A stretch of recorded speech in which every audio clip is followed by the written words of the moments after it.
ভাৰতত নিৰ্মাণ হ'ল আটাইতকৈ ডাঙৰ multi model automobile cargo terminal. ক'ত ক'ত জাৰি কৰা হৈছে ৰেড প্ৰচণ্ড ধুমুহা বৰষুণ ৰেড এলাৰ্ট ঘোষণা কৰিছে অসম দুৰ্যোগ প্ৰশমন প্ৰাধিকৰণ। মধ্যপ্ৰাচ্যত যুদ্ধৰ দাবানল পুনৰ হ'ব নেকি বিশ্বযুদ্ধ? নমস্কাৰ, মই অংকুৰজ্যোতি কলিতাই পুনৰ সকলোকে স্বাগতম জনাইছো এডুৱেট ডেইলি নিউজৰ আন এটা ভিডিঅ'লৈ, য'ত আমি কথা পাতিম সাম্প্ৰতিক সময়ৰ কিছুমান গুৰুত্বপূৰ্ণ খবৰৰ সৈতে।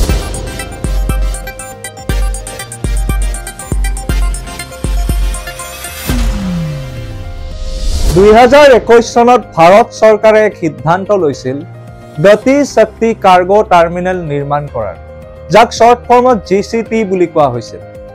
এই প্ৰকল্প বা এই প্ৰচেষ্টাৰ আঁৰত আছিল যাতে আমাৰ অটোমোবাইল ট্ৰান্সপৰ্টেশ্যন আৰু বেছি সুদৃঢ় হয়। এই টাৰ্মিনেল নিৰ্মাণ কৰাৰ মূল উদ্দেশ্যই আছিল যাতে এই যিবিলাক কয়লা, চিমেণ্ট, লজিষ্টিক্স এই সকলোবিলাক বস্তু সমগ্ৰ ভাৰতবৰ্ষত অতি কম সময়ৰ ভিতৰত ট্ৰান্সপৰ্ট কৰিব পাৰি বা পৰিবহন কৰিব পাৰি। আৰু ৰেলৱে মিনিষ্টাৰ অশ্বিনী বৈষ্ণৱ ডাঙৰীয়াই এই কাৰ্গো টাৰ্মিনেলটো উদ্বোধন কৰে, যাৰ ফলত অটোমোবাইলৰ ট্ৰান্সপৰ্টেশ্যন যথেষ্টখিনি কম সময়ত হ'ব, ট্ৰান্সপৰ্টেশ্যন কষ্ট কমিব আৰু গাড়ী মটৰৰ দাম বা মূল্য আমি কম মূল্যত আমি পাম।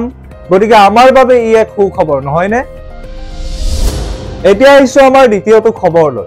মিনিষ্ট্ৰী অফ হোম এফেয়াৰ্ছে অসম আৰু মেঘালয়ত জাৰি কৰিছে ৰেড এলাৰ্ট। অত্যাধিক বৰষুণ আৰু ধুমুহা ঢেৰেকনিৰ প্ৰভাৱত পৰিব পাৰে অসম আৰু মেঘালয়, যাৰ বাবে মিনিষ্ট্ৰী অফ হোম এফেয়াৰ্ছে জাৰি কৰিছে ৰেড এলাৰ্ট।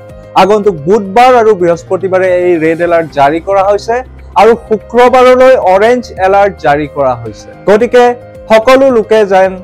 সকলোকে আহ্বান জনাও যে সকলোৱে সাৱধানতা অৱলম্বন কৰক, কোনো কাৰণ নাথাকিলে ঘৰৰ পৰা বাহিৰলৈ ওলাই যোৱা পৰিহাৰ কৰক আৰু ছাত্ৰ ছাত্ৰীসকলেও পাৰিলে ঘৰতেই বহি পঢ়া শুনা কৰক। এইখিনিতে জনাও যে আমাৰ এডুৱেট লাৰ্ণিঙৰ ফালৰ পৰা ইয়াৰ ক্ষেত্ৰত যথেষ্ট সুবিধা প্ৰদান কৰি অহা হৈছে। আমাৰ এডুৱেট লাৰ্ণিঙে ছাত্ৰ ছাত্ৰীসকলে যাতে ঘৰতে বহি উৎকৃষ্ট মানৰ শিক্ষা লাভ কৰিব পাৰে তাৰ বাবে অহৰহ প্ৰচেষ্টা কৰি আহিছে। আৰু আপোনালোকেও যদি ইয়াত অংশীদাৰ হ'ব বিচাৰে তলত দিয়া নাম্বাৰটোত ফোন কৰিব পাৰে আৰু এডুৱেটৰ লগত জড়িত হ'ব পাৰে। এতিয়া আহিছো আমাৰ পৰৱৰ্তী খবৰটোলৈ।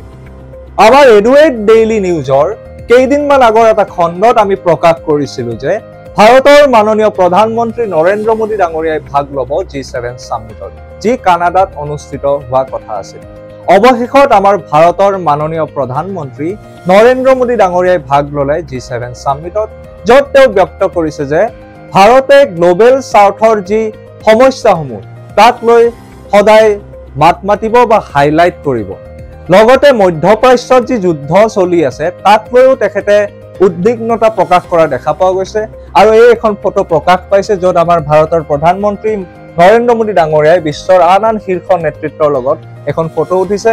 গতিকে আমাৰ ভাৰতৰ বাবে গৌৰৱৰ কথা যে আমাৰ ভাৰত যদিও G7ৰ সদস্য নহয়, আমাৰ ভাৰতৰ প্ৰধানমন্ত্ৰী নৰেন্দ্ৰ মোদী ডাঙৰীয়াক এই সামিটলৈ আমন্ত্ৰণ জনোৱা হ'ল। গতিকে আমাৰ ভাৰতবাসীৰ বাবে ই এক যথেষ্ট গৌৰৱৰ কথা। এতিয়া আহিছো আমাৰ পৰৱৰ্তী খবৰটোলৈ, যিটো বিশেষকৈ ছাত্ৰ ছাত্ৰীসকলৰ বাবে ইম্পৰ্টেণ্ট। জয়পুৰৰ ওচৰৰ আৰাৱলী পৰ্বতত আৱিষ্কাৰ হৈছে এটা নতুন প্ৰজাতিৰ ফুলৰ। হয়, এই ফুলটোৰ নাম কি? ফুলটোৰ নাম হৈছে পৰ্টুলাকা ভাৰত।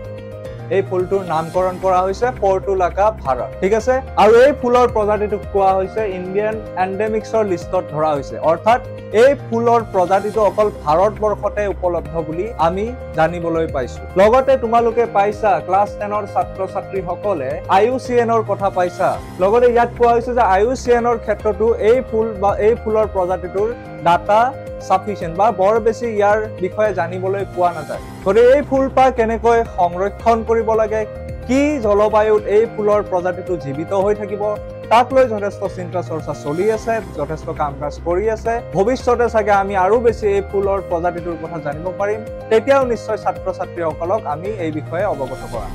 মধ্যপ্ৰাচ্যত চলিছে যুদ্ধৰ দাবানল। বিগত কেইদিনমান ধৰি ইৰাণ আৰু ইজৰাইলৰ মাজত সংঘাত চলি আছে আৰু ইৰাণত থকা যিসকল ভাৰতীয় মূলৰ লোক বা ভাৰতীয় লোক তেওঁলোকক অতি শীঘ্ৰে সুৰক্ষিত স্থানলৈ স্থানান্তৰিত হ'বৰ কাৰণে নিৰ্দেশ দিয়া হৈছে গতিকে আমিও বিচাৰো যে ভাৰতীয় লোকসকল সুৰক্ষিত স্থানলৈ স্থানান্তৰিত হওক আৰু তেওঁলোক সুৰক্ষিত হৈ থাকক যিসকল ছাত্ৰ ছাত্ৰীয়ে 10ম শ্ৰেণীত পঢ়ি আছা তোমালোকে নিশ্চয় ক্লাছ 10ৰ অসমীয়াৰ চেপ্টাৰত পাৰস্য দেৱমুখী চেপ্টাৰটো পাইছা য'ত তোমালোকে তেহৰানৰ কথা পাইছা গতিকে সেই তেহৰানতে এতিয়া যুদ্ধ চলি আছে যাৰ ফলত তেহৰানৰ যিসকল ভাৰতীয় লোক তেওঁলোকক স্থানান্তৰিত হ'বলৈ জনোৱা হৈছে আজিলৈ ইমানেই আপোনালোকে যদি আমাৰ ভিডিঅ'টো ভাল পাইছে তেন্তে লাইক কমেন্ট আৰু শ্বেয়াৰ কৰিবলৈ নাপাহৰিব লগতে এই চেনেলটো সাবস্ক্ৰাইব কৰি দিব আৰু মই অংকুৰজ্যোতি কলিতাই এডুৱেট লাৰ্ণিং এপত ক্লাছ 9 আৰু 10ক সোশ্যাল সায়েন্স পঢ়াও তাৰ লগতো যদি জড়িত হ'ব বিচাৰে